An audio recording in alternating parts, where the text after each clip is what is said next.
Dan pada tahun 1303 di Terengganu telah melaksanakan hukum hudud.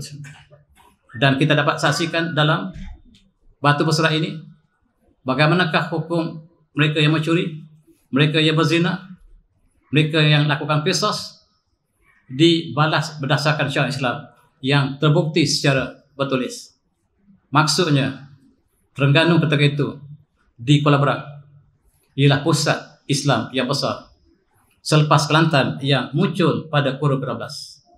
Di Terengganu muncul kurun ke-14 ketika Melaka belum lagi dibuka. Inilah di antara sejarah Islam untuk bumi Melayu kita. Sallallahu ala Muhammad, sallallahu ala Muhammad, sallallahu ala Muhammad, sallallahu ala. Bismillahirrahmanirrahim. Assalamualaikum warahmatullahi wabarakatuh. Alhamdulillah, alhamdulillah binastai. Wala hawla muttaqin wala hawla zalimin. Assalatu wassalamu ala asyrafil anbiya'i wal mursalin wa alihi washabihi ajma'in. Amma ba'du. Ya, sebagian Al-Fadil, Musi, Merangkap, Imam, seluruh jatah kuasa surau Al-Falah, muslim-muslimin yang dihormati Allah sekalian, alhamdulillah, sempurna dengan bulan Rabiul Awal, saya diminta oleh Rustia Surau untuk membincangkan tajuk yang bertajuk siapakah kita sebenarnya. Dan sebenarnya kita telah tahu siapa kita, tetapi hari ini saya diminta untuk sekali lagi mengulangi sejarah gemilang umat Islam dalam konteks kita umat Melayu di Semenanjung ini. Kita mulakan dengan ayat surah Al-Hujurat. A'udzubillahi minasyaitonir rajim. Ya ayyuhan nas inna akhrakum min dzikrin wa unsa wa ja'akum syubahan wa qabalatan rabbukum. Inna akhrakum indallahi atqakum innallaha alimun khabir. Surah Al-An'am. Wahai manusia, sesungguhnya kami mencipta kamu daripada laki dan wanita, dan kami jadikan kamu berkabilah, berpuak-puak, berbangsa-bangsa, supaya kamu saling kenal mengenali. Dan sesungguhnya yang paling mulia di sisi Allah di kalangan kamu ialah yang paling bertakwa. Dan Allah Maha mengetahui segala hamba-Nya. Dan inilah kita adalah satu keluarga yang besar. Seluruh manusia di atas muka bumi ialah satu keluarga. Kullukum Adam wa Adam turab. Seluruh kamu daripada Adam. Adam di tanah, dan yang paling mulia di kalangan kamu ialah yang paling bertakwa. Dan kita ditakdirkan satu jurang daripada keluarga Adam ini, kita ditakdirkan mendiami satu kawasan yang sangat istimewa ini, yaitu Tanah Melayu. Inilah bumi yang dipuji oleh pengkaji sejak zaman berzaman. Ini peta yang dilukis oleh Ptolemy. Ptolemy ialah adik tiri kepada Alexander the Great. Alexander the Great telah mengembara ke timur, mengalahkan musuhnya di Parsi, India, termasuk Samarkand. Tetapi adiknya, Ptolemy, mengatakan dia ingin meletakkan namanya setinggi abangnya, Alexander the Great. Dan dia menjadi pengembara. Dia melukis peta dan ilmu yang ditinggalkan oleh para anbiya satu masa dulu. Ilmu yang berkaitan dengan pelajaran, astronomi, falak, Allah kurniakan kepada Nabi Idris AS. Daripada Nabi Idris AS ialah ilmu ini disalin turun-temurun. Akhirnya orang Yunani, Greece, menguasai sebahagian daripada ilmu astronomi yang diturunkan oleh Allah SWT kepada Nabi Idris AS. Nabi Idris AS dikenali dalam sejarah Barat sebagai Khamis. Khamis maksudnya para anbiya. Dan Nabi Idris ini dikenali sebagai Khamis yang ketiga. Dialah yang mengajar kepada kaumnya tentang ilmu astronomi, mengira tentang tahun, bulan, dan cakrawala. Ilmu ini kemudiannya disalin oleh ilmuwan daripada Yunani, dan ilmu yang dikaji oleh Ptolemy sebahagian daripada ilmu yang Allah berikan pada Nabi Idris AS. Namun mereka tidak dapat kita dapat pertahankan apakah ajaran Nabi Idris ini dipertahankan oleh mereka atau tidak, tetapi kebanyakan mereka telah menyeleweng daripada agama yang hanif yang dibawa oleh Nabi Idris AS. Para jemaah yang saya hormati, inilah peta negara kita yang disebut sebagai Semenanjung Emas. Bumi yang sangat cantik, didiami oleh manusia yang sangat istimewa. bangsa Melayu. Itu disebut oleh pengembara. Bangsa ini bangsa yang sangat bertoleransi dengan penduduk yang datang kemudian, bertolak ansur, lidahnya sangat lembut, dan bangsa ini dapat menyebut seluruh bahasa lain dengan tepat. Tidak ada bangsa yang dapat menyebut lidah dengan tepat seluruh bahasa kecuali Melayu. Dan itulah disebut oleh seluruh pengkaji, bahkan dalam setengah hal. Apabila kita bercakap Arab, orang Melayu lebih fasih pada orang Arab sendiri. Kalau kita baca Al-Quran, kitalah yang juara dalam tilawah. Orang Arab tidak pernah juara, dan sesungguhnya lidah kita, lidah yang paling lembut Allah berikan, dan sifat yang paling lembut. Orang Melayu berkias, apabila dia ingin menyatakan satu, dia menggunakan pantun, dia berlapik untuk menyatakan tidak. Dan itulah satu bangsa yang mendemi satu bumi yang sangat indah, yang disebut oleh sebenarnya emas, bumi yang sangat kaya. Kita sedikit muskil apabila Ptolemy melukis garisan khatulistiwa berada di tengah-tengah tanah Melayu. Sedangkan sekarang tanah Melayu, garisan khatulistiwa ini berada di bawah Singapura. Apakah peta ini tidak tepat? Ataupun bumi telah berubah sehingga sebahagian daripada alam Melayu telah hilang, dan sebab yang kita bandingkan sekarang, khatulistiwa ini berada di selatan tanah Melayu, di selatan Singapura. Dan kita ini berada 5 derajat ke utara. Seolah peta ini tidak tepat. Sebenarnya tepat. Tepat ketika dia dilukis. Dan Ptolemy mempunyai ilmu yang diwarisi daripada Nabi Idris AS. Dan itulah kekuatannya. Dan peta yang dilukis oleh Ptolemy katanya sangat tepat. Dalam konteks ini, bangsa daripada keturunan Adam AS, kitalah satu jurai. Dan kita ditakdirkan tinggal di kawasan Asia Tenggara ini. Oleh sebab itu kita lihat bangsa dunia terbagi pada 3 grup. Polis forensik lebih paham dari saya. Ada Semitic, ada Mongoloid, ada Africano, dan kita termasuk dalam pecahan daripada Mongoloid. Dan peta yang berwarna pink itu sebahagian daripada jurai keluarga manusia yang besar. Terdapat 3 bangsa yang besar, dan Melayu adalah satu jurai daripada bangsa yang besar ini. Dan mereka semualah daripada keluarga Nabi Nuh AS. Sebagaimana Allah sebut dalam surah As-Saffat, wa ja'alna dzurriyyatahu humul baqin. Dan semua manusia yang ada di semua bumi ini ialah daripada keturunan Nabi Nuh AS. Selepas berlaku peristiwa banjir, selepas Nabi Nuh AS, seluruh manusia telah meninggal dunia.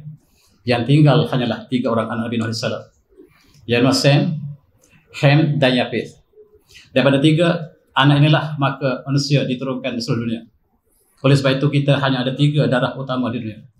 A, B, O. 3 saja. A, B itu ialah darah yang tidak boleh diklasifikasikan, darah ganjil. A, B, O. 3 ayah. Dan 3 ayah inilah anak Nabi Nuh AS.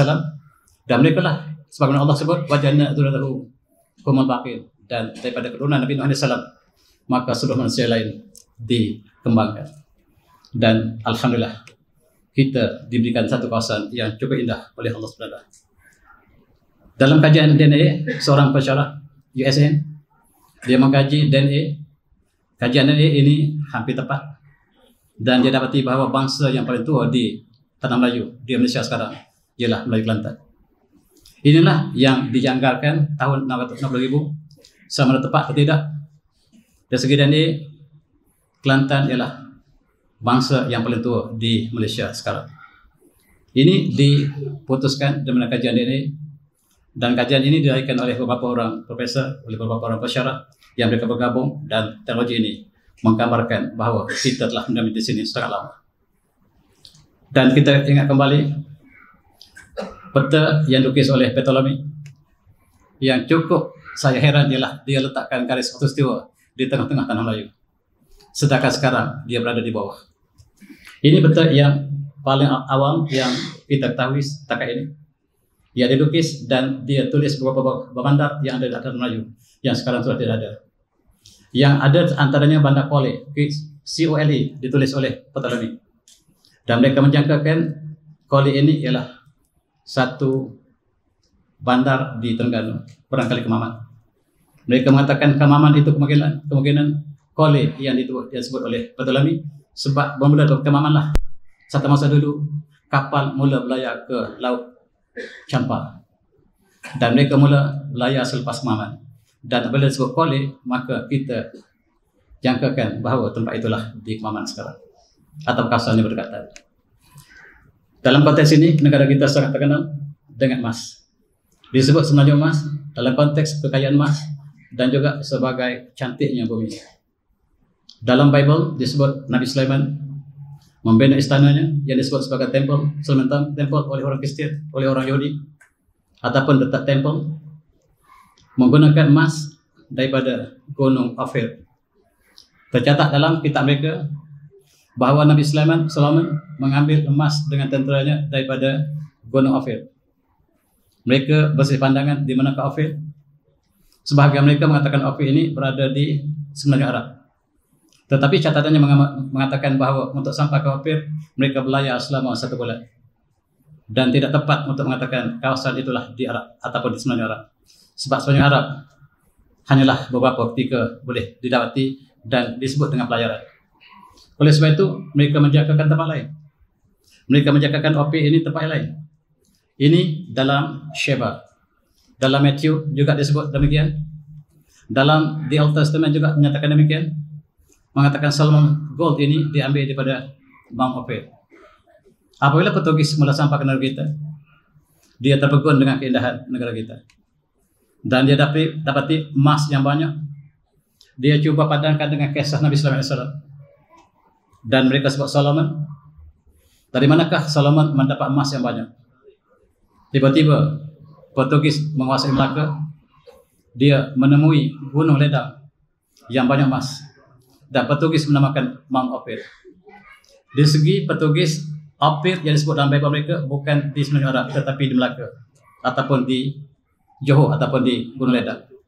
Sebab Gunung Ledang mempunyai simpanan emas yang banyak yang dibawa balik oleh Portugis begitu banyak daripada Gunung Ledang. Selepas itu datang Belanda mengambil emas yang banyak daripada tempat sama. Inggris juga apabila mereka datang, mereka mengumpulkan emas yang banyak. Dan Inggris membuat kereta api bercabang di Gemas. Gemas itu ialah gold emas ataupun gua emas. Dan TV3 membuat satu penemuan, ada satu terowong daripada Gemas menuju ke Gunung Ledang, iaitu terowong emas yang orang Melayu tidak tahu siapa ini. Mereka membawa balik emas ini dengan banyaknya ke negara mereka. Dan akhir sekali Jepun juga tidak terkecuali, mereka terus menuju ke Ophir. Dan mereka mengambil emas begitu banyak. Mereka balik ke Jepun, tetapi peperangan dunia telah terhenti. Mereka tidak sempat untuk bawa emas ke Jepun dan dikatakan mereka tinggal di kawasan timur Malaysia, barangkali di Pahang, barangkali di Filipina, barangkali di Sabah, wallahu a'lam. Dan sekarang pencari emas Jepun yang ditinggalkan masih diteruskan perjalanan. Mereka sedang mencari di manakah sebab emas Ophir ini sangat banyak. Sehingga akhirnya mereka telah establish Ophir yang dimaksudkan dalam Bible mereka ialah di negara kita. Dan mereka datang betul-betul antaranya lah untuk padankan antara kisah yang dinyatakan dalam Bible mereka dengan bumi kita. Itulah sejarah lama kita. Mereka sangkakan bahawa Ophir ini berada di tepi laut di Arab Saudi sekarang. Tetapi sangka mereka meleset sebab jarak di antara Baitul Maqdis ataupun di Palestin sekarang, Jerusalem dengan kawasan ini tidak jauh. Dan mereka lebih mengatakan tempat itu di luar daripada semenanjung Arab dan kawasan itu di timur. Akhirnya mereka katakan bahawa tempat itulah Gunung Ledang. Inilah tempatnya. Mereka mengatakan inilah tempatnya Mount Ophir. Sekarang kalau kita pergi melawat Gunung Ledang, mereka tulis dua nama. Gunung Ledang, di bawahnya Ophir. Untuk mengambil sempena dengan apa yang dinyatakan oleh Portugis. Apa yang dicakapkan oleh Belanda, mengatakan itulah tempat asal emas yang digunakan untuk pembinaan istana Nabi Sulaiman AS. Dan kita percaya yang dibina oleh Nabi Sulaiman AS ialah Masjid Baitul Maqdis. Tetapi mengikut ahli kitab, mereka mengatakan ada bangunan lain. Yang mereka sekarang mendakwa bahawa bangunan yang dibina oleh Nabi Sulaiman atau Nabi Solomon, mereka sebut Solomon Temple ini berada di bawah Masjid Al-Aqsa. Dan mereka sedang meruntuhkan Masjid Al-Aqsa dengan kisah yang tidak dapat disahkan ini. Inilah kisah negara kita. Manusianya sangat lemah lembut dan mereka sangat mudah untuk menerima budaya asing. Oleh itu, apabila Islam datang ke sini, alhamdulillah, apabila raja memeluk Islam, maka rakyat ikut dengan sempurna sehingga satu negara telah bertukar daripada agama asal kepada Islam. Tidak ada satu bangsa dunia yang satu bangsa, satu agama kecuali Melayu. Sehingga dalam perlogakan kita dinyatakan Melayu itu maksudnya mengamalkan budaya Islam. Tidak ada bangsa dunia yang satu bangsa, satu agama kecuali Melayu. Ini dikaji oleh pengkaji barat dalam antropologi. Sebab mereka sangat kagum dengan bangsa ini. Bangsa yang sangat mudah menerima sama ada benar ataupun sebaliknya. Mudah mengikut budaya orang lain. Dan itulah bangsa ini yang sedang kita bincangkan. Asal-usulnya sukar untuk kita trace, tetapi DNA-nya dapat kita trace. Kita adalah satu line jalur yang sama seperti dengan yang disebut dalam keluarga Nabi Nuh yang utama tadi.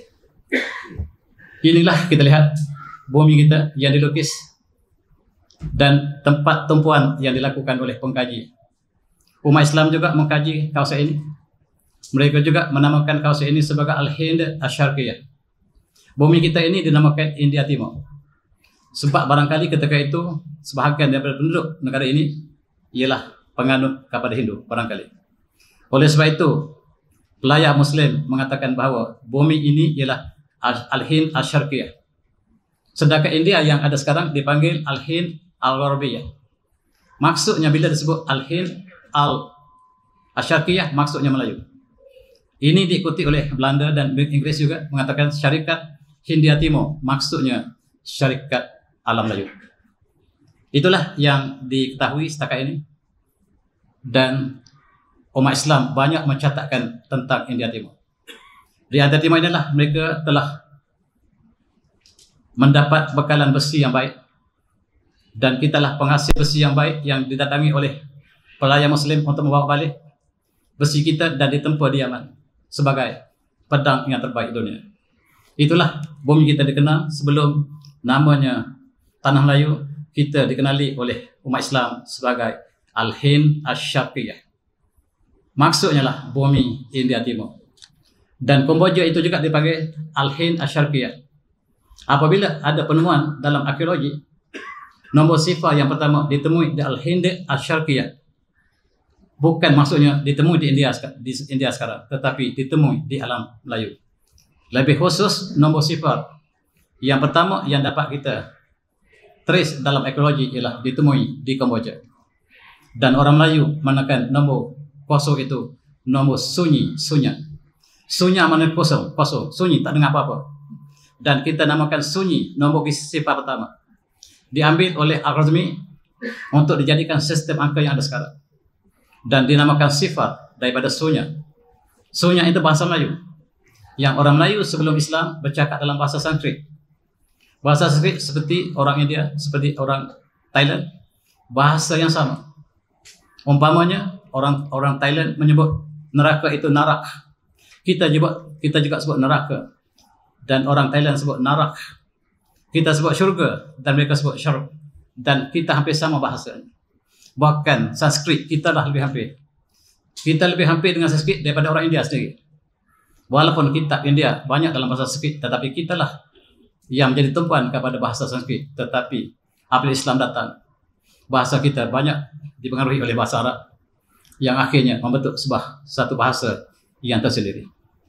Inilah pendahuluan kepada perbincangan kita. Bumi ini subhanallah, bumi yang indah. Saya selalu bawa gambar ini untuk menunjukkan bahawa bumi ini bumi yang indah. Portugis kagum.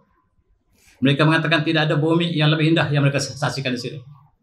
Bila British datang ke sini, mereka bawa balik ke negara mereka, mereka sebut pokok kelapa ialah taste of paradise. Ini ialah pohon syurga.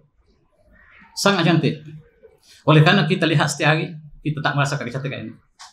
Dan orang yang baru melihat keindahannya, mereka sangat kagum. Mereka sebut kita lah sebagai syurga.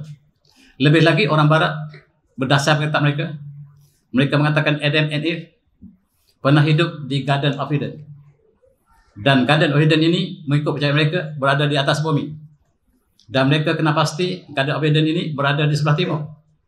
Umat Islam mengatakan Adam dan Hawa berada di syurga, bukan di atas bumi, tetapi dalam kitab Bible mengatakan syurga yang didiami oleh Adam and Eve, Adam dan Hawa ialah di bumi. Dan Portugis mengatakan kami telah temui syurga yang dimasukkan oleh Bible, yaitu bumi ini. Sangat cantik. Di sini ada bunga yang sangat cantik. Bunga ini dilaporkan oleh Portugis ke negara mereka dan mereka sebut ini flower of paradise, bunga syurga yang sangat cantik. Dan mereka temui burung yang sangat cantik yang mereka sebut dalam bahasa Perancis sebagai Terre del Sol, burung syurga. Dan ini disebut sebagai cendrawasih oleh orang Melayu. Burung yang tidak pernah lihat di bawah, burung kayangan, dan orang Jawa menyebut manuk kayangan. Inilah burung yang dikatakan burung syurga. Burung ini hanya tinggal di syurga. Itu orang Barat sebut. Mitos inilah yang menyebabkan mereka berlomba-lomba untuk datang menguasai Barat Timur. Sebab mereka kata mereka kami telah temui Garden of Eden yang didiami oleh Adam and Eve. Dan mereka katakan syurga itulah kita. Dan mitos inilah yang kemudiannya dibawa ke Barat. Di Barat kisah bunga cendrawasih lebih banyak daripada negara kita. Kanak-kanak di Perancis mereka kenal burung Terre del Sol ini lebih daripada kita kenal. Di Eropah mereka perkenalkan seolah mereka bersama dengan burung yang kita sebut sebagai cendrawasih ini. Burung syurga yang sangat cantik. Tuan-tuan, kita dikenakan bumi yang sangat subur. Ini bumi yang sangat subur. Jatuh benih ke bumi dan 2-3 bulan dia akan tumbuh mengeluarkan buah. Benih kacang yang jatuh, benih jagung yang jatuh, tak perlu tanam dan dia akan keluarkan buah dalam 2-3 bulan lagi. Dan batang ubi kayu yang tertinggal akan mengeluarkan ubi selepas beberapa ketika tanpa kita tanam. Kangkung yang dibawa terjatuh tepi jalan dan jalan itu menjadi kebun kangkung yang tidak pernah ditanam. Inilah suburnya negara kita. Padi yang kita tanam tidak pernah kita gunakan baja. Inilah suburnya bumi ini. Dan Syekh Ahmad Patani menulis dalam Riyadhus Shalihin ataupun dalam satu kitabnya, dia mengatakan saya menggambar ke seluruh dunia. Saya tidak temui satu bumi yang lebih subur daripada bumi Patani, maksudnya bumi alam lain. Sebab bumi ini tidak perlukan baja untuk tanaman. Dan di Barat mereka terpaksa membuat greenhouse untuk tanaman, tetapi di bumi ini, bumi yang cukup subur dan baldatun tayyibatun wa barwaqur. Subhanallah. Emas kita sangat banyak. Emas ini dirombong oleh seluruh penjajah. Bahkan mengikut British, emas yang dipunyai oleh Malaya digunakan untuk tabir Burma dan juga India. Pentadbiran di India dan Burma cukup dengan emas di Malaya. Itu catatan mereka. Sedangkan mereka menjajah kita, mengambil emas, dan selepas mereka ambil emas, masih ada lagi 5 jalur emas yang menjadi khazanah tersembunyi negara kita. Gold belt yang 1, 2, 3, 4, 5. Kita masih banyak khazanah emas. Dan tuan-tuan semati, kita masih ada lombok emas di Kuala Lumpur yang terkenal dengan penjam. Kita masih lagi lombong di situ. Dan British mengambil emas yang banyak di Raub, yang mereka membina parlimen mereka menggunakan uang daripada Melaya. Mereka menggunakan lebuh raya menggunakan uang daripada Melaya. Begitu mewahnya Melaya ketika dijajah British, dan kita ditinggalkan papa kedari. Mereka mengambil besi daripada Terengganu, daripada bukit besi yang sekarang hanya tinggal bukit, besi telah hilang sama sekali. Mereka mengambil timah daripada Taipei. Mereka menggali di Selangor, di Ampang. Mereka ambil segala getah hasil hutan kita. Dan mereka mengatakan kami tidak menjajah Melaya. Inilah bumi kita yang menjadi rebutan kepada seluruh penjajah. Satu hari dalam satu hadis, Rasulullah menangis. Bahkan Rasulullah yaman. Waqalu ma yabkika ya Rasulullah.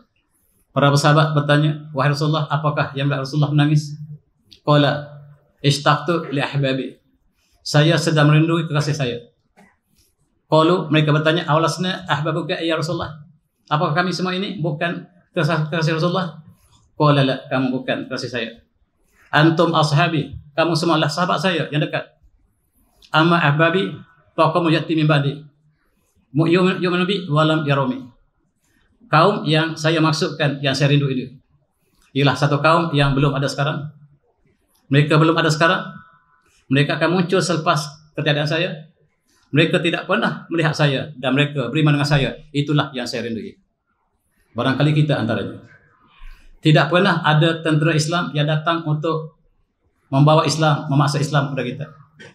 Kita menerima Islam dengan sukarela. Begitu lembut hati manusia bernama Melayu ini. Dan mereka dapat menerima kebenaran. Apabila saudagar Islam yang amanah datang daripada Mekah ataupun daripada Semenanjung Arab, daripada Yaman, mereka menjadi saudagar yang amanah. Dan di alam Melayu ketika itu, saudagar Melayu yang disebut saudagar, iaitu peniaga yang menipu. Maksud saudagar dalam konotasi bahasa Melayu lama ialah mereka yang kaya raya daripada bisnes perniagaan, tetapi mereka melakukan penipuan. Tetapi apabila peniaga daripada Semenanjung Arab datang, mereka ialah sebagaimana Rasulullah sebut gambarkan, at-tajir as-sadiq man nabiyyin was-siddiqin wasyuhada. Saudagar yang amanah bersama dengan para rasul, para nabi, para syuhada, para siddiqin, dan orang Melayu menyaksikan keindahan akhlak yang dibawa oleh pelayar kita ataupun peniaga kita. Mereka adalah pendakwah. Mereka berniaga adalah sebagai sampingan. Dan bagaimanakah orang dicampur telah menerima Islam? Di antara kumpulan ini ialah kumpulan keluarga Habaib yang diketua oleh seorang bernama Said Hussein Jalaluddin Al-Kubra, yang diutuskan oleh umat Islam di Mekah untuk dihantarkan ke pecampur. Sebab campurlah masyarakat Melayu yang sangat dinamik. Maka keluarga Rasulullah inilah bertolak daripada Madinah menuju ke Yaman dan akhirnya sampai ke Campar. Kenapa mereka tidak singgah di Melaka? Melaka belum ada penduduk. Kenapa tidak singgah Johor? Johor belum ada penduduk. Yang ada penduduk ialah di Mulut Tanjung, iaitu Singapura sekarang. Yang disebut dalam sejarah lama kita, Singapura namanya Mulut Tanjung. Kemudian bertukar menjadi Pulau Hujung. Kemudian ditukar menjadi Temasek. Kemudian ditukar menjadi Singapura. Dan bila British datang, dia mengatakan, Raffles was the founder of Singapore. Hari pertama mereka datang, mereka menipu kita. Sejarah Singapura selama 2000 tahun dipadamkan. Dalam sejarah Melayu, antara penempatan yang awal ialah di Petani, di Singapura ataupun Mulut Tanjung, di Campar. Itulah penempatan yang awal. Pahang belum ada orang. Di Selangor belum ada orang. Negeri Sembilan belum ada orang. Yang ada ialah di kawasan yang disebutkan tadi. Maka disitulah tumpuan para pendakwah untuk sampaikan mesej Islam kepada orang Melayu yang sangat lemah lembut ini. Mereka datang ke Campar. Campar ialah bumi Melayu yang telah hilang. Di sinilah Melayu bertapak dan kita menguasai kerajaan Punan satu masa dulu. Kemudian kerajaan-kerajaan yang dibina berdasarkan kepada kemelayuannya. Ada bangunan-bangunan yang dibina oleh orang Melayu sejak zaman-zaman, sejak kurun 7 Masih, dan akhirnya kita kalah pada kurun yang 17. Di sinilah keluarga Habaib berjuang menentang Biak, dan akhirnya kita kalah dan bumi kita ditukar menjadi Vietnam sampai sekarang. Vietnam ialah bumi kita yang terlepas. Oleh sebab itu kita kenang kembali bumi kita yang terlepas, namanya Campar. Dan Ho Chi Minh sekarang ialah pertahanan kita terakhir. Apabila kita berjihad selama 700 tahun, kita kalah. Dan orang Melayu, orang yang sentiasa kalah. Sebab bukan tidak kuat kekuatan logistik peperangan, tetapi pengkhianatan datang daripada barisan tengah umat Melayu sendiri. Ketika itu kita lihat keluarga Said Hussein Jalaluddin Al-Kubra mengambil peranan yang sangat penting dalam peperangan ini. Tetapi akhirnya kita kalah. Kita berundur ke selatan. Kita berundur ke Petani. Kita berundur ke Pangkalan Campar yang kita panggil Pangkalan Campar sekarang. Dan akhirnya orang Campar dibawa oleh Osmania ke Aceh. Dan Aceh adalah orang Campar Tulen. Dan mereka masih bercakap bahasa Campar sampai hari ini. Dan orang Campar tidak tahu bahawa mereka adalah orang Aceh. Tidak pernah tahu mereka adalah orang Campar. Dan bangsa inilah yang sangat-sangat tegar menentang Belanda sebab mereka dilatih berperang sejak Campa lagi. Kalau kita pergi ke Aceh hari ini, kita masih dapat bercakap bahasa Campa dengan orang Aceh. Itulah sejarah yang lama. Dan tuan-tuan sekalian, kita kenang apabila bandar kita bernama Siangpura sekarang sudah menjadi Hanoi. Bandar kita bernama Indrapura, bandar kita bernama Wijaya, bandar kita bernama Kautara, dan akhir sekali bandar kita lah Paduraga. Kita kalah satu persatu, dan kita kalah pada bangsa Mongol bernama Biak, yang sekarang mereka menamakan bumi Melayu ini sebagai Vietnam. Bila kita pergi Vietnam, kita kenang kembali bumi yang kita maju satu masa dulu. Baru 300 tahun kita kalah di situ. Dan kita melihat sawah-sawah yang besar. Itu kita yang punya satu masa dulu. Moyang kita yang buka ladang-ladang. Dan sawah yang Vietnam sekarang menjadi keluar padi yang kedua terbesar dunia. Ialah bumi kita yang terlepas. Kita terlepas Campa. Kemudian kita terlepas Patani. Kemudian kita terlepas Singapura. Dan yang kita tinggallah sejengkal yang masih dipertahankan untuk generasi yang akan datang, insyaAllah. Itulah saja bumi kita yang masih tinggal selepas kita membina satu tamadun yang sangat besar yang dikenali seluruh dunia. Bahkan Portugis mengatakan bangsa Melayu, bahkan bahasa Melayu ialah bahasa terbaik ketika itu. Bahasa ilmiah terbaik di sebelah timur, mengatasi seluruh bahasa timur termasuk Cina. Bahasa Melayu menduduki bahasa ilmiah yang sangat-sangat refined, kata Portugis. Very refined language of the East. Sayang, kita telah hilang jati diri. Dalam konteks ini, satu masa dulu Laut Cina Selatan namanya Laut Campa. Bila Campa telah hilang kepada Vietnam, tiba-tiba kita mengetahui hari ini namanya Laut Cina Selatan. Entah bila ditukar.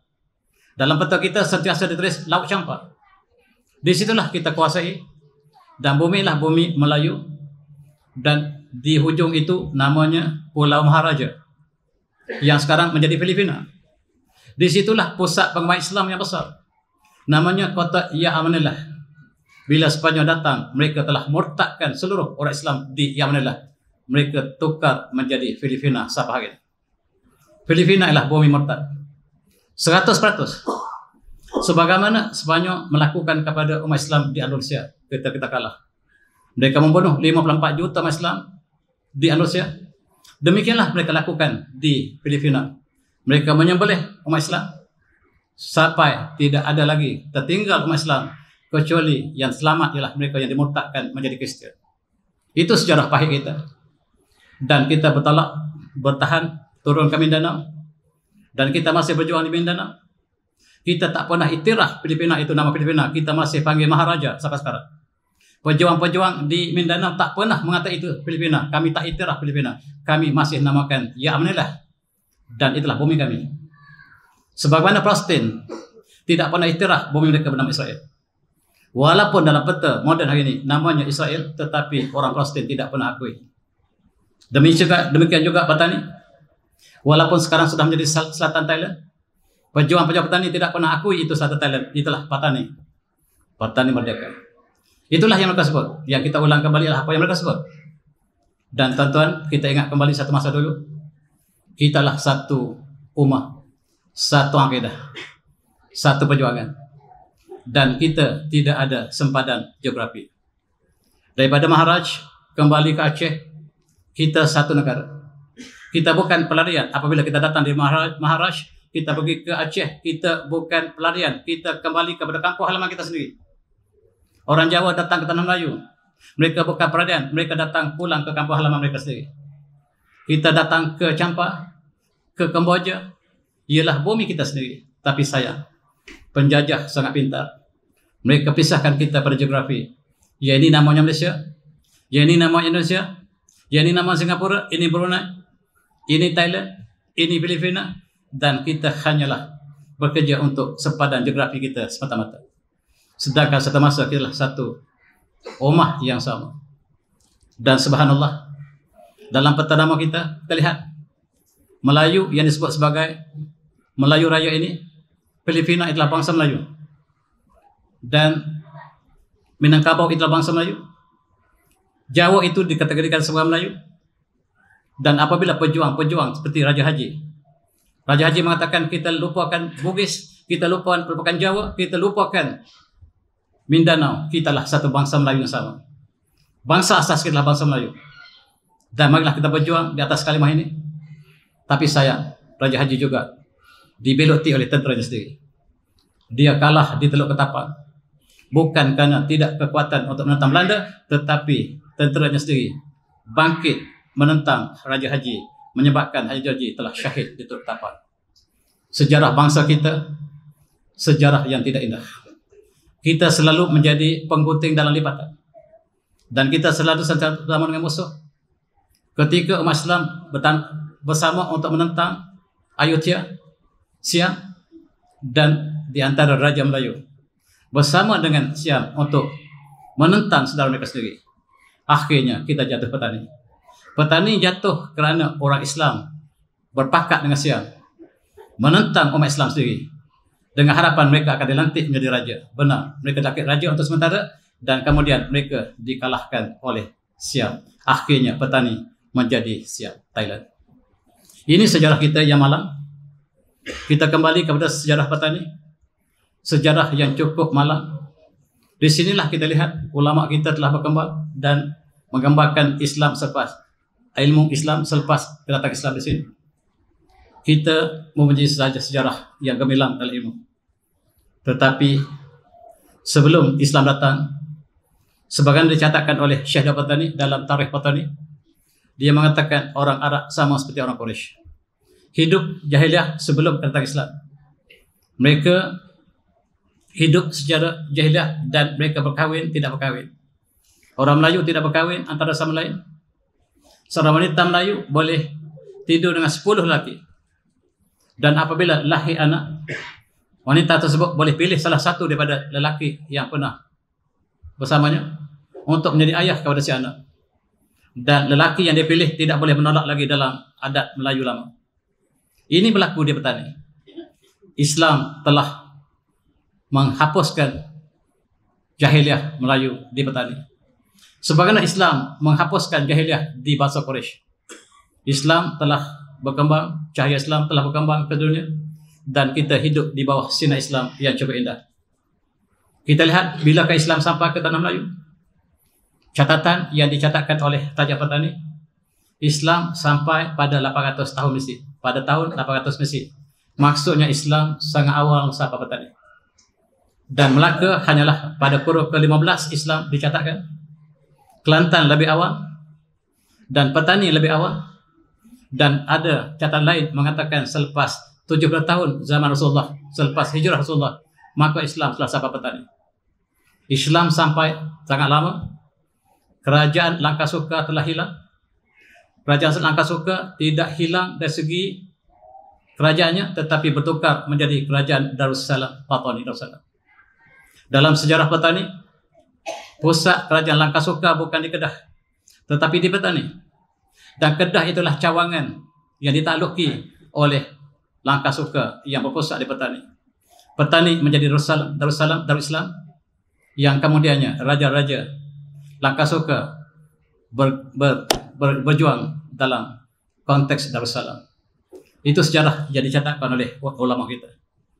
Dan kita kenang kembali juga ketika kita di bawah kerajaan Sriwijaya, raja bernama Raja Sendra Varma Sriwijaya telah memeluk Islam. Ini catatan yang awal. Kalau tadi ialah rakyat yang menerima Islam, tetapi ini kerajaan. Kerajaan telah bertahta. Dalam konteks Raja Barma, Raja Sendra Barma mengutus surat kepada Khalifah Islam di Arab, di Semenanjung Arab, supaya hadirkan pendakwah-pendakwah kitab-kitab orang Melayu. Dan ini berlaku ketika Khalifah Umar bin Aziz.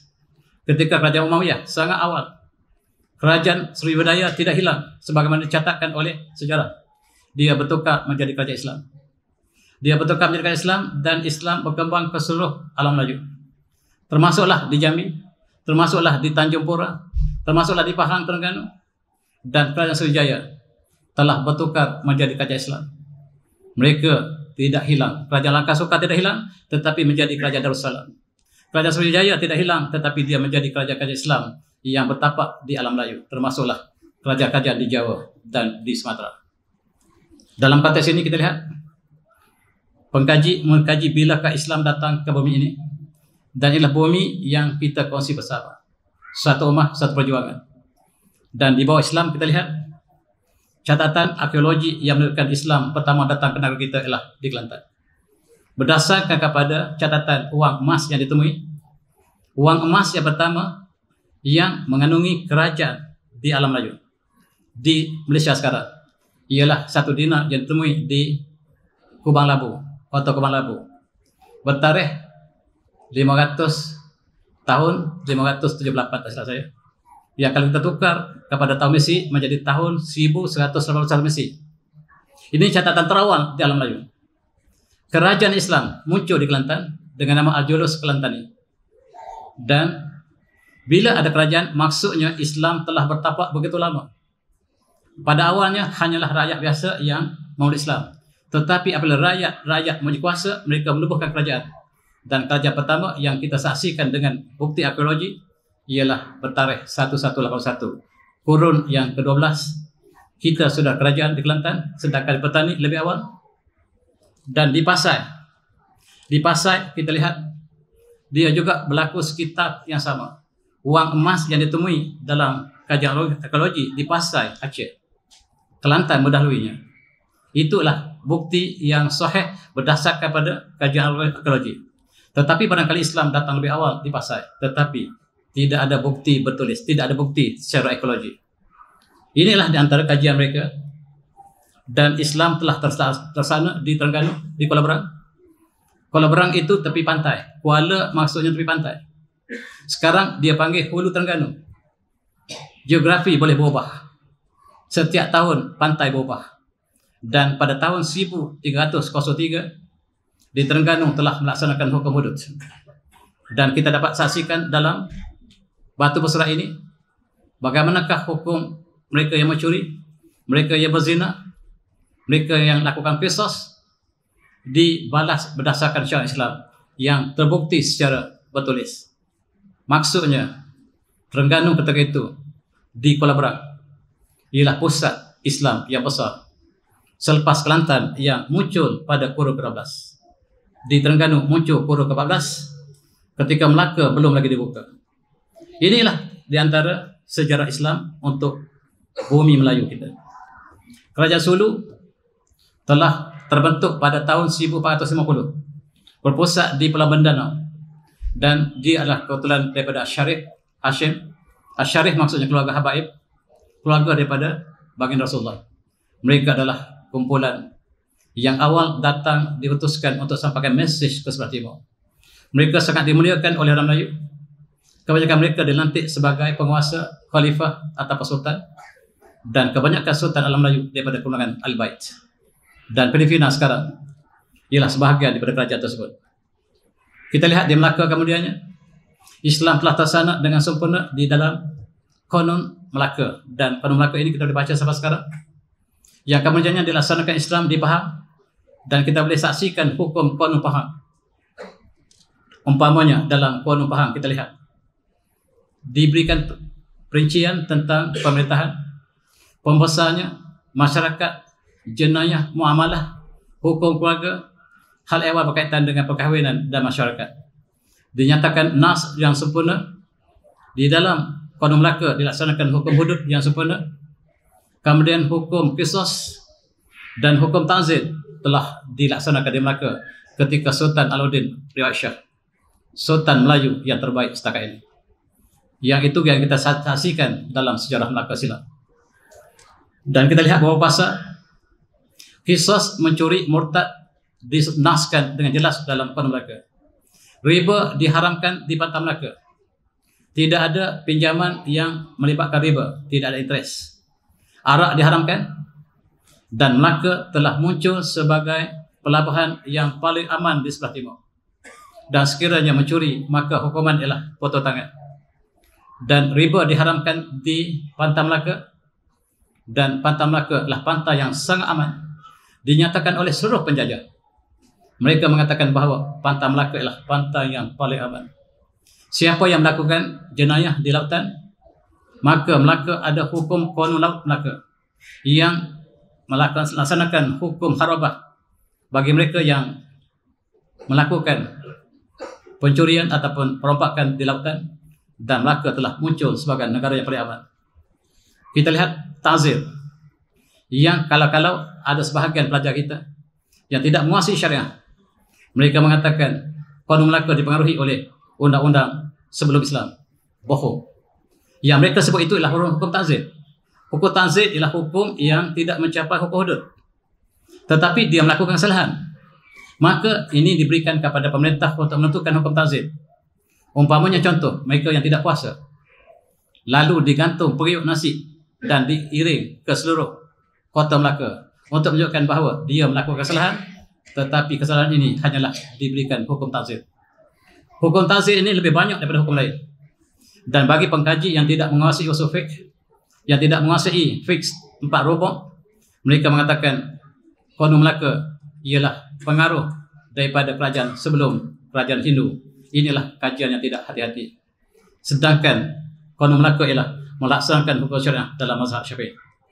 Tuan-tuan, kita lihat dalam konteks muamalah munakahat, mereka yang berzina akan dikenakan hukuman, mereka yang muhsan, yang tidak muhsan, yang disebat dengan 100 kali, dan P.Ramlee dalam Sejarah Padi merakamkan peristiwa sebelum kedatangan penjajah bahawa pemuda-pemudi yang berzina dihukum dengan sebatan sebagaimana dinaskan di dalam Al-Quran. Dan ini menggambarkan sebelum kedatangan Islam, sebelum kedatangan penjajah, Islam telah terlaksana di Melaka, kemudian dibawa ke Pahang di dalam undang-undang Pahang. Maka ketika Sultan Abdul Ghaffar melaksanakan ke-44 rubuk kitab yang kita sebutkan tadi, yang diasaskan kepada undang-undang Qanun Melaka, dilaksanakan di Pahang, kemudian dilaksanakan di Kedah ketika Sultan Muhammad Jiwa. Sultan Kedah yang terbaik setakat ini ialah Sultan Muhammad Jiwa, yang melaksanakan hukum Allah, dibantu oleh qadinya yang besar, iaitu ayah kepada Syekh Abdul Samad Parlamani.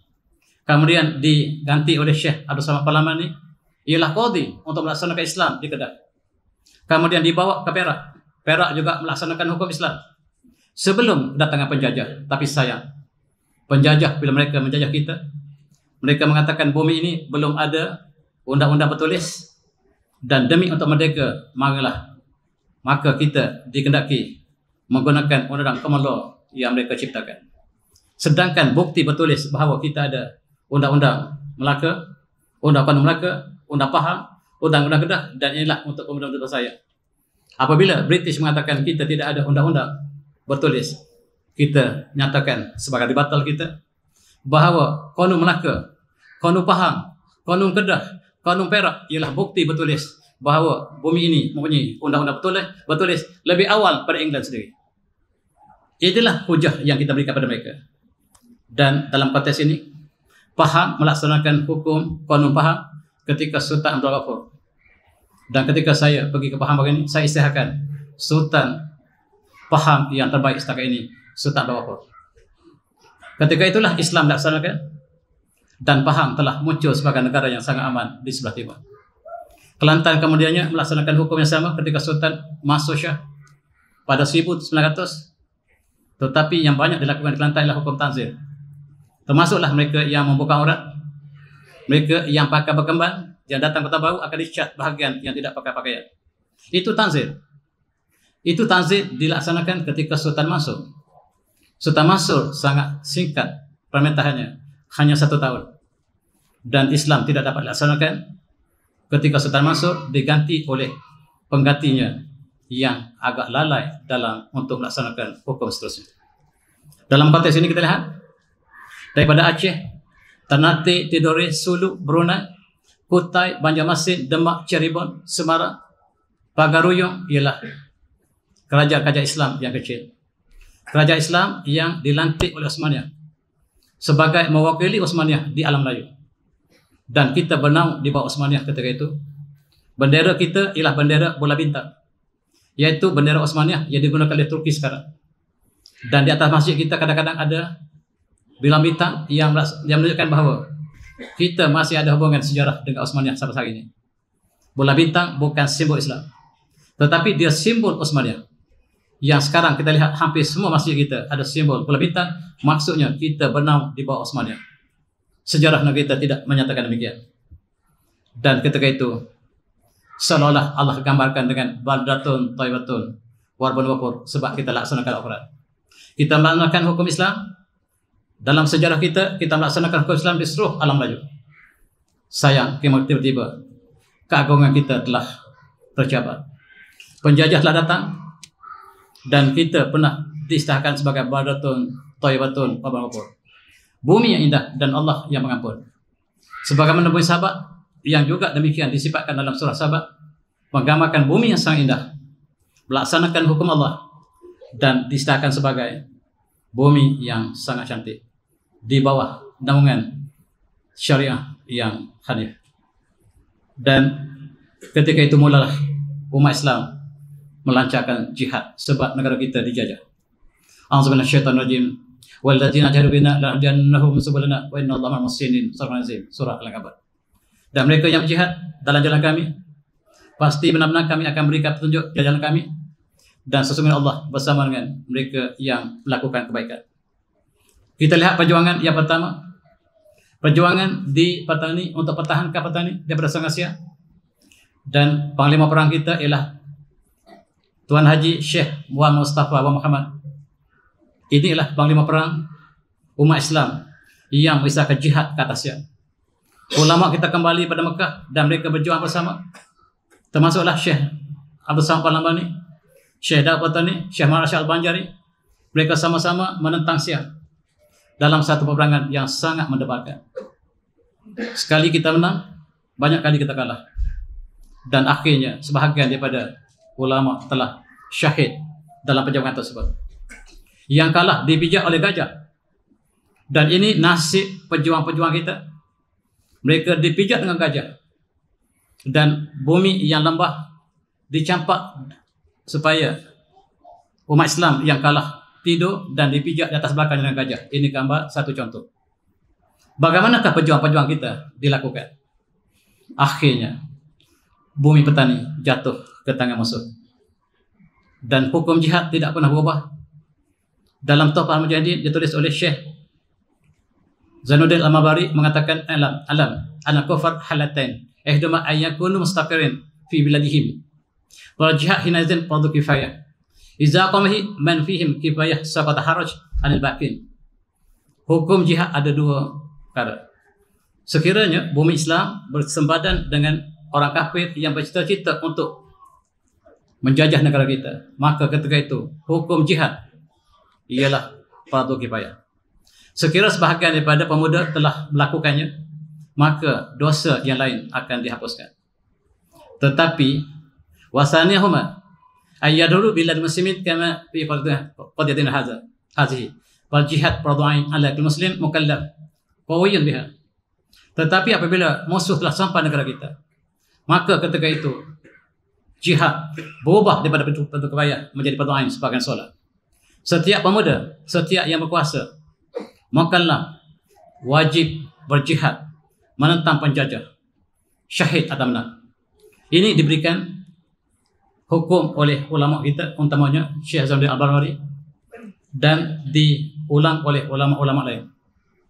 Mereka datang penjajah untuk tiga perkara besar: gold, glory, and gospel. Mereka mengambil emas kita, mereka melakukan untuk kebanggaan mereka, dan mereka menyebarkan Kristian kepada umat Melayu. Ini dilakukan sejak Portugis lagi. Portugis ketika menghancurkan Melaka, mereka cuba Kristiankan orang Melayu Melaka. Tetapi catatan mereka mengatakan mereka tidak berjaya walaupun seorang untuk murtadkan orang Melayu Melaka, sebab ketika itu Islam yang ditanam oleh kerajaan Islam Melaka ketika sultan-sultan Melaka sangat kuat, dan Portugis membuat kisah bau. Dia mengatakan Abdul kecewa tidak dapat memurtadkan orang Melaka. Mereka mengatakan bahawa seorang bendahara Melaka telah bersama dengan Kristian. Kita semak kembali, tidak ada bendahara Melaka yang murtad. Dan ini kisah bohong yang dilakukan oleh Portugis sebab mereka kecewa. Mereka datang dengan tentera yang hebat. Mereka mengalahkan orang Melaka. Tetapi mereka tidak berjaya untuk murtadkan orang Islam Melayu Melaka. Dan mereka sangat kecewa. Kemudian datang Belanda. Belanda juga mengkristiankan umat Melayu.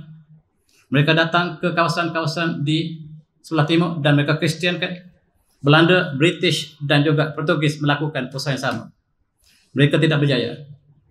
Filipina, mereka sangat berjaya dengan pembunuhan. Apabila mereka membunuh mereka yang Islam dan yang terselamat, hanya selamat apabila mereka diberikan dua pilihan, mati atau Kristian. Dan umat Islam sebahagian besar memilih untuk mati, dan sebahagian saja yang murtad. Dan akhirnya Filipina menjadi bumi yang murtad. Bumi Melayu ini telah menjadi bumi murtad, dan kita berjuang menuju ke Mindanao sampai hari ini. Oleh sebab itu tuan-tuan, kita lihat seorang daripada sultan kita telah dimurtadkan. Ini benar. Seorang daripada sultan kita dimurtadkan oleh Portugis dan dimurtadkan oleh Belanda. Namanya Sultan Muhammad Alimuddin.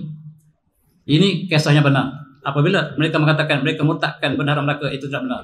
Tetapi Raja Sulu yang dimurtadkan ini namanya Raja Alimuddin, benar. Ditukar menjadi Don Fernando Primero Rey Casino di Jolo. Itu nama baru sultan dia murtadkan. Mereka berbangga ada satu sultan Melayu yang murtad. Dan mereka berusaha keras. Mereka Belanda masuk ke Jawa. Mereka menjadikan orang Jawa sebagai hamba abdi. Bekerja di ladang tebu mereka, di ladang tembakau. Dan mereka cuba kristiankan orang Jawa. Sebahagiannya berjaya, tetapi sebahagian lain tidak berjaya. Dan inilah yang dilakukan oleh Belanda kepada orang Jawa. Dan mereka gambarkan seperti itu mereka lakukan pada orang Jawa. Sangat menyayati. Dan bangkitlah para ulama kita untuk berjihad. Kita lihat lebih malang, bangsawan Karaton, mereka bersama dengan Belanda menjajah bangsa mereka sendiri. Cukup malang Karaton, Raden Karaton bekerjasama dengan Belanda menjajah bangsa mereka sendiri. Dan Karaton mendapat uangnya banyak. Mereka membina istana mereka sampai dalam bumi. Yang kita dapat saksikan di Yogyakarta sekarang, di Solo, di tempat-tempat di Indonesia, simbol bagaimanakah pemerintah Jawa yang hidup di Karaton mewah dan mereka memperhambakan bangsa mereka sendiri.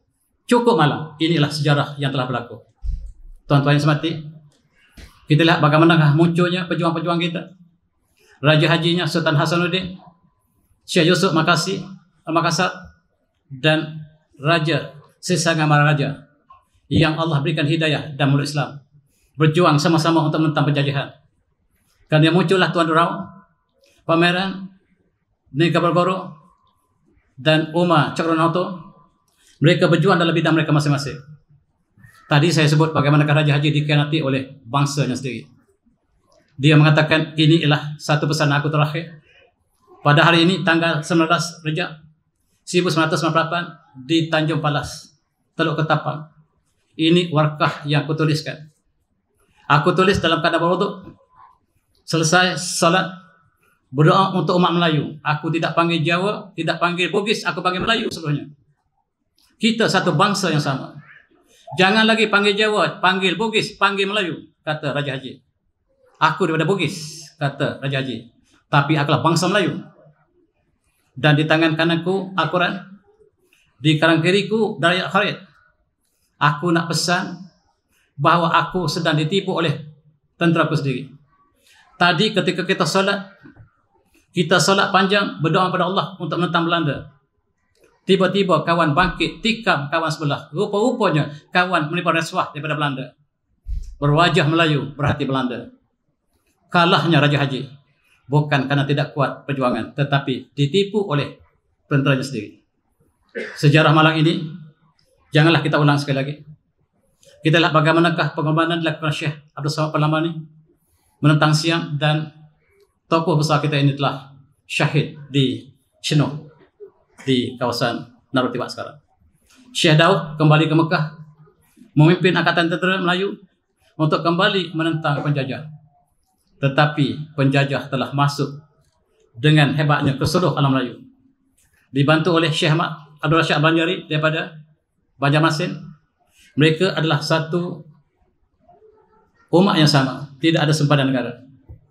Ketika kita dijajah British, sebahagian besar daripada orang Melayu bersama British sekali lagi, berwajah Melayu, berhati British. Mereka bekerja sebagai mata-mata, mereka bekerja sebagai pion British, mereka bekerja sebagai tentera British, mereka bekerja sebagai spy British, mereka bekerja sebagai ketua kampung British, kerani British, dan itulah yang telah berlaku dalam sejarah negara kita. Mereka datang mula-mula sekali menubuhkan sekolah. Pertama kali mereka menubuhkan Penang Preschool di Pulau Pinang. Tujuanlah untuk murtadkan bangsa Melayu. Tetapi bangsa Melayu tidak masuk sekolah ini. Yang masuk sekolah inilah orang Cina dan orang India. Dan orang Cina dan India dikristiankan dengan mudah oleh British. Orang Melayu ada beberapa orang yang masuk Penang Preschool yang kemudiannya walaupun tidak Kristian, tetapi jiwanya hidup sama British. Yang pakai tie, yang pakai coat macam saya, yang makan breakfast seperti British, pakai suit dan garpu, pakai tie, dan menghina Melayu, itulah yang dilatih di sini ketika kita dijajah. Dan British membuka sekolah-sekolah. Inilah golongan yang dilatih oleh British di sekolah-sekolah missionary, dan mereka sangat berjaya. Tetapi mereka mengatakan, walaupun kami boleh mengubah pemikiran orang Melayu, tetapi mereka tidak dapat dimurtadkan. Mereka hidup seperti British, sekali-sekala pergi gereja, tetapi tidak menjadi Kristian sepenuhnya. Dan inilah yang dilatih oleh British ketika mereka berada di negara kita.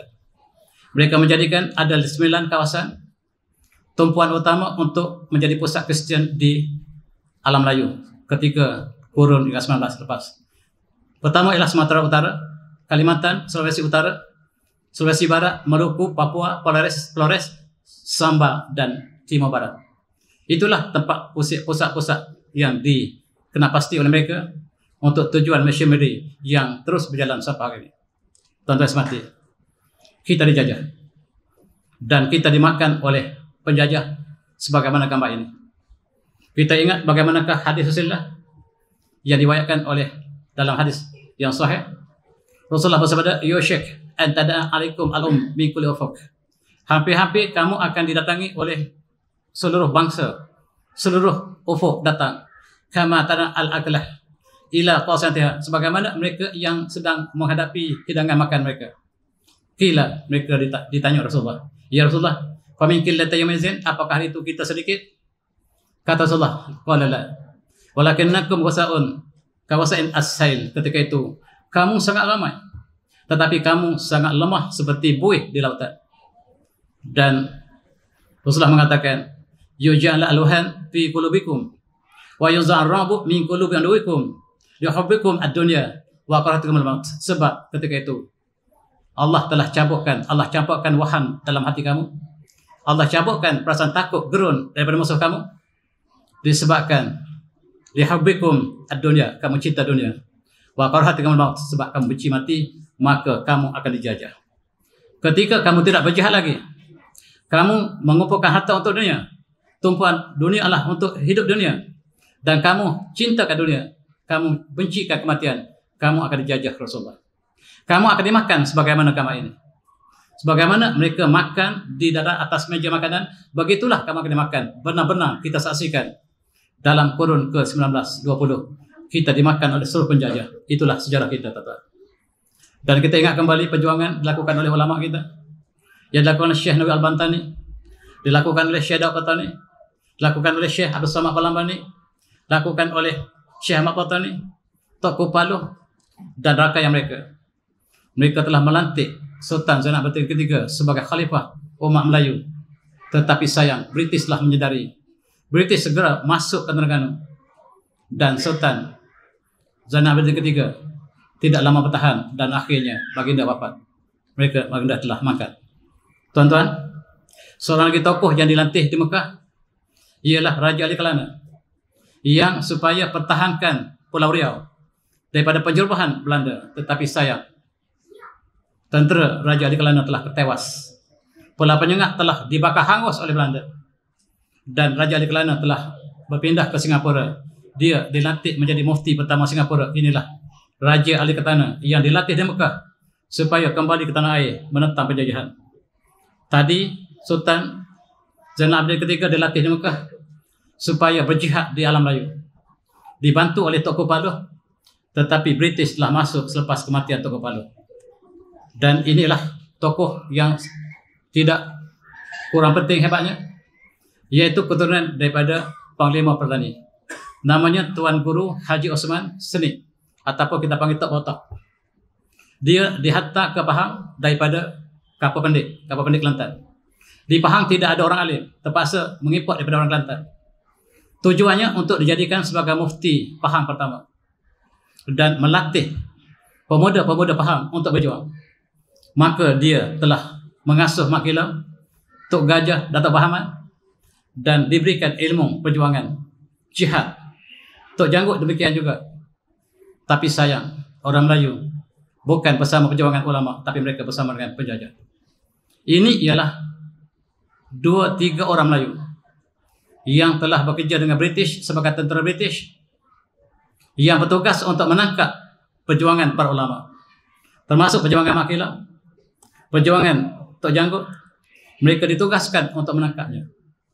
Mereka lah tentera Malay Regiment yang dilantik oleh British untuk tujuan untuk menangkap para ulama. Dan moyang kita sangat setia kepada British. Mereka bekerja untuk British, dan itu sejarah yang telah berlalu. Mari kita ambil intibar. Kita, alhamdulillah, kita merdeka.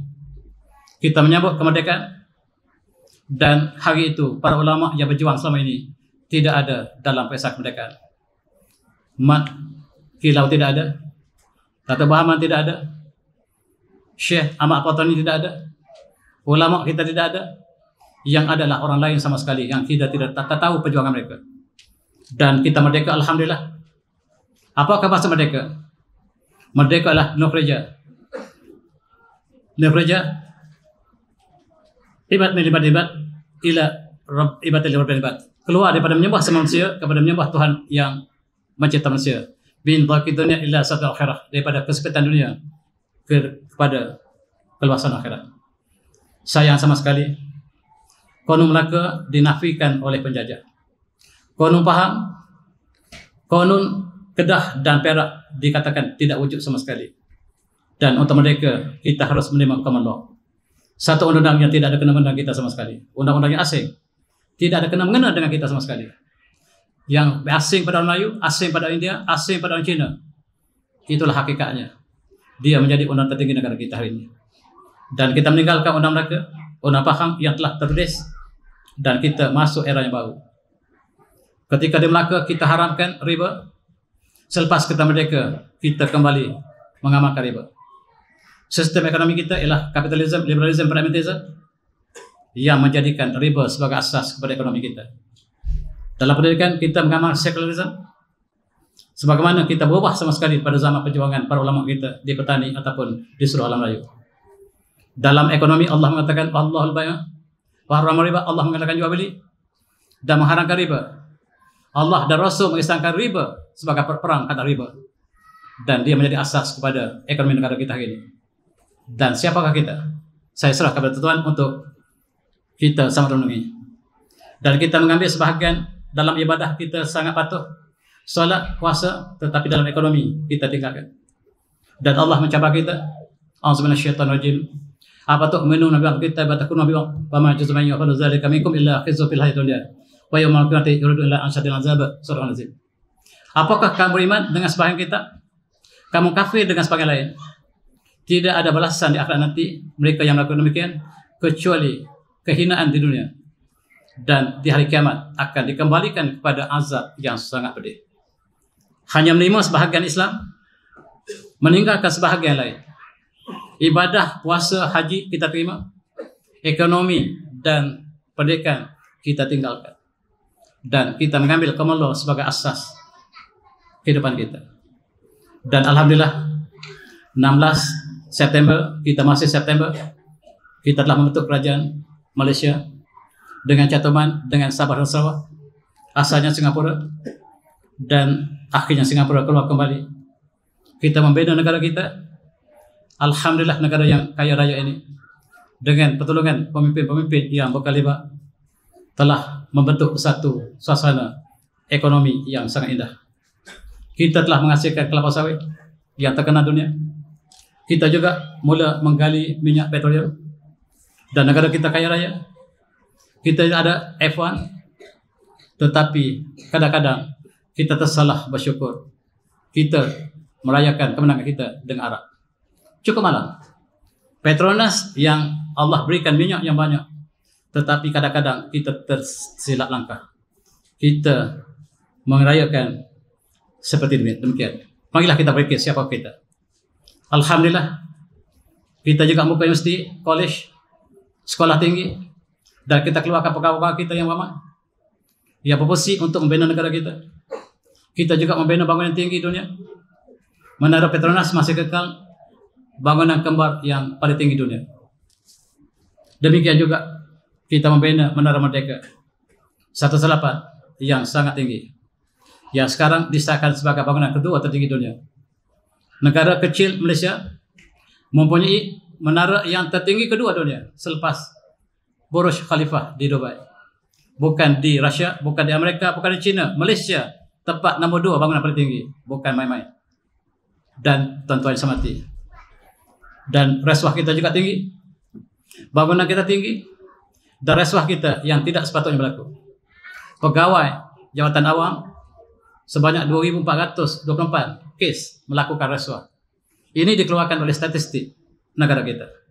Dan dilakukan oleh akhbar bukan lagi sebagai satu rahsia, tetapi rahsia terbuka. Dan kita lihat dalam cost of doing business yang dikeluarkan oleh The Wall Street Journal, Malaysia tercorok dalam konteks kita sangat buruk dalam konteks rasuah berkaitan dengan bisnes. Ini bukan kita gembira melihatnya. Kita berduka cita. Dan sama-samalah kita berfikirkan, apakah yang kita balas kepada pembangunan yang Allah berikan, rezeki yang banyak kepada seluruh negara kita. Dan kita juga menghasilkan 159,000 anak luar nikah sehingga 2013. Ini dikeluarkan oleh statistik JPN. Statistik ini bukan rahsia lagi, yang dilakukan dalam akhbar kita. Dan supaya kita berfikir, kita sudah merdeka, kita tanam benih bersama ketika kita merdeka, dan sekarang benih yang kita tanam telah tumbuh. Kita harapkan buah yang manis, tetapi buah yang beracun yang kita petik hari ini, kita sama-sama bertanggung jawab. Tuan-tuan, kita dilanda oleh LGBT sekarang, jangan takut untuk sebutnya, dan dia akan merebak. Dan sekarang dunia mengatakan kenapa Malaysia diskriminasi terhadap golongan ini, sebab inilah hak asasi manusia. Dan kita lihat dalam hadis Rasulullah mengatakan inna min amal alam asah wa asyratiha ayaktabi ar-rijal bir-rijal wan nisa bin nisa. Antara hari kiamat, tanda hari kiamat ialah lelaki berpadan dengan lelaki dan wanita berpadan dengan wanita. Dan inilah yang kita sedang hadapi sekarang. Dan kita ingat kembali satu negara yang aman yang Allah sebut dalam surah Sabah untuk kita ambil perhatian, dan Allah menyebutkan bumi ini bumi yang sangat subur. A'udzubillahi minasyaitonirrajim. Laqad kana lisabirin fi maskin ayah. Jannatan yamin wa shimal kullu min rizqi rabbikum washkurlah. Baldatun tayyibatun wa rabbul. Dan sesungguhnya dalam kehidupan kaum sahabat mereka terdapat tempat tinggal mereka sebagai ayat untuk kita berfikir. Ada 2 kebun di kanan dan kiri. Kulu min rizqi rabbikum washkurlah. Makanlah rezeki yang Allah berikan, bersyukurlah. Dan baldatun tayyibatun wa rabbul. Bumi yang indah, Allah yang pengampun. Tapi sayang, apabila mereka Allah berikan nikmat yang banyak, rezeki yang banyak, mereka berpaling pada kebenaran. Allah sebut fa'radu fasnalihim salal alamin wa badanuhum bi jannatihim jannataini dzawatai uklin khamtin wa asrin wa min sirrin qalil. Dan apabila mereka berpaling pada kebenaran, kami hantar bala banjir yang disebut Sailal Arim yang musnahkan tanpa mereka bina. Dan kami tukarkan 2 kebun mereka dengan 2 kebun lain yang hanya punya buah yang pahit. Zawatai uklin khamtin, buah yang pahit. Tadi kebun-kebun yang cantik, tetapi bila mereka berpaling berkebenaran, Allah tukar dengan buah yang pahit, waslin, dan buah asam yang tidak berbuah. wa syai'in min sidrin qalil, dan sedikit buah berdara. Yang Yaman, tempat Sabah ini, masih ada pokok sidr sampai sekarang, dan terkenal dengan madu sidr yang Allah tukarkan kebun yang indah dengan pohon sidr yang sedikit. Dan hari ini orang Yaman masih memungut madu daripada pohon sidr yang Allah gantikan kebun yang besar dengan pohon yang pahit dan sedikit buah sidr dan pohon asal yang tidak berbuah. Apa yang Allah sebut, dzalika zanahum bima kafaru. Inilah balasan mereka yang kafir. Wahal menjazi ilal kafur, apakah balasan mereka yang kafir kecuali apa yang dilakukan oleh Allah kepada kaum sahabat? Marilah kita sama-sama fikir, jangan-jangan kita mengulang kembali kisah penduduk Sabah yang Allah berikan rezeki yang melimpah, tetapi kita berpaling daripada kebenaran. Dan marilah kita segera kembali pada kebenaran. Sebab Sayyidina Umar pernah berkata, nahnu qauman azama Islam. Kitalah satu kaum yang Allah muliakan dengan Islam. Fa iza tawana lizzah bi ghairihi, sekiranya kita mencari kemuliaan selain daripada Allah, maka Allah akan hinakan kita. Selamat menyambut Hari Malaysia, dan kita harus rapatkan perpaduan.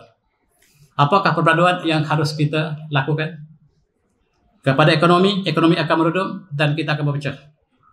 Bangsa juga tidak boleh jadikan asas perpaduan, sebab kita lihat bangsa Melayu menindas bangsa sendiri, Keraton Jawa menindas bangsa mereka sendiri, dan bangsawan petani belok pada perjuangan Melayu sendiri. Melayu tidak menjadikan asas perpaduan. Yang boleh kita jadikan asas perpaduan ialah a'udzubillahi minasyaitonir rajim wa a'tasimu bihablillahi jami'an wa la tafarraqu wa azkuru ni'matallahi 'alaikum iz kuntum a'da'an fa'alafa bainakum asbatum bi ni'mihi ikhwana wa kuntum ala syafatin minan nar wa kuntum ala syafatin minan nar fa'azakum minha kadzalikumullahu lakum ayatihi la'allakum tahtadun. Surah Azim. Hanya inilah ramuan perpaduan kita, yaitu perpaduan yang diasaskan pada Allah. Berpegang teguhlah kamu kepada Allah seluruhnya. Jangan kamu bicara berat, dan ingatlah nikmat Allah atas kamu. Ketika kamu bermusuhan, orang Quraisy bermusuhan, lalu Allah satukan hati mereka. Fallafa bainakum fasbatum bi ni'mati ikhwana, dan kamu menjadi persaudaraan dengan nikmat Allah. Sedangkan kamu sudah ada di atas lubang neraka. Wa kuntum ala syafatin minan nar. Kamu sudah ada di pinggir neraka. Fa anqazakum, lalu Allah selamatkan kamu. Kadzalikumullahu lakum ayatihi la'allakum tahtadun. Demikianlah Allah menjelaskan ayatnya. Mudah-mudahan kamu mendapat petunjuk. Itulah barangkali perjuangan kita yang panjang. Soalan belum terjawab, siapakah kita sebenarnya? Saya tinggalkan soal itu pada para jemaah sekalian, dan saya tutupi. Saya minta maaf banyak-banyak kalau saya tersalah, dan saya tutup dengan wabillahi taufiq. Assalamualaikum warahmatullahi wabarakatuh. Tasbih.